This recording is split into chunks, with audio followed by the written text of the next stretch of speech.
Hello, my name is Stephen Hoffman, and today I want to tell you about why I became the Advocacy and Outreach Manager for Voice of Salam. Now, I've always been passionate about interfaith work. I believe it's a way of bringing communities together. I am also concerned about the lack of so many basic human rights for people across the world. And I've always looked for organisations I could work with and volunteer for with these values of mine in mind. And I've never quite found an organisation within this area which I've been entirely comfortable with, which I'd like to put my name to. And then one day, I believe it's in September 2018, I came across some of Liz Arafir's tweets. Now, Liz Arafir is the founder of Voice of Salam. And then after seeing her tweets, I clicked the link in her profile, which took me to the Voice of Salam website.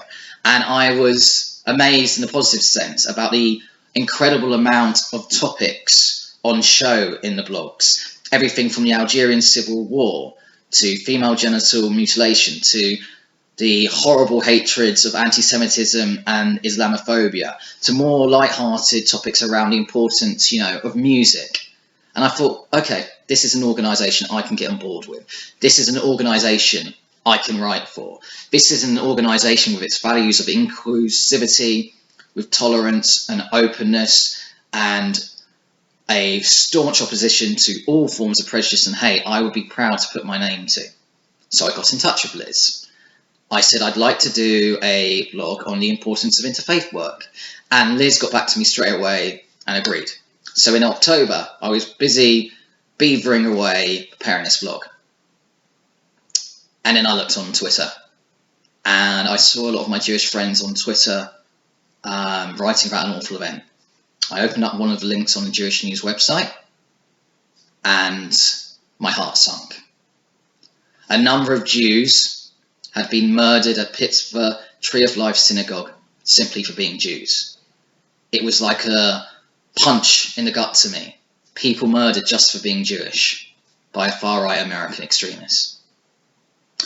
2 days afterwards, I think it was 2 or 3 days afterwards, the Board of Deputies put on an event at JW3, which is a Jewish community centre in London, to commemorate that terrible event and to bring people together in opposition to anti-Semitism. And I met Liz there.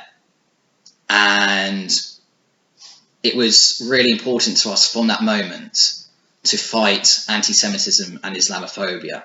But not just that.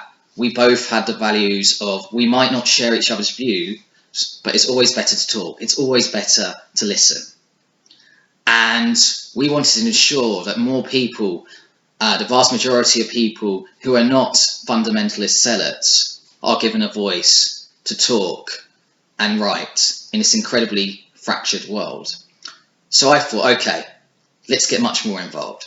Let's start writing more. Let's help plan the future Voice of Salam. Let's help Liz confront the haters. And that's what I've been doing.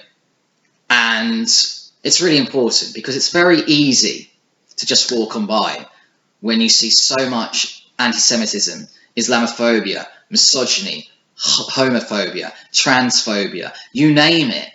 There is so much hate there in the world, especially on social media. But if good people do nothing, evil flourishes. And neither me or Liz want to let evil flourish. And so we've been speaking out much more against anti-Semitism, Islamophobia, and all forms of hate. And we've received hate in response, but we're not going to let them win. We are dedicated, and it might sound a bit idealistic, to making the world a better place to live in. For a bit more love and lightness to be in that world. For the whole entire world to become the land of milk and honey for everyone. For less suffering. For less persecution. For more love. For more respect. For more tolerance. And for less divisiveness. Now, me and Liz are involved. We've got a great organisation out there. But we want to amplify the voice of Salam. So if you believe in the importance of interfaith work, if you believe in equality, if you oppose discrimination in all its horrid forms, if you support the values of inclusivity and creating a wide open bridge which everyone can cross over and join hands as individuals, as groups, and as communities, then get in touch with us. We need as many volunteers as possible to confront the haters, and then really we will defeat them, and it'll be a better world for all of us.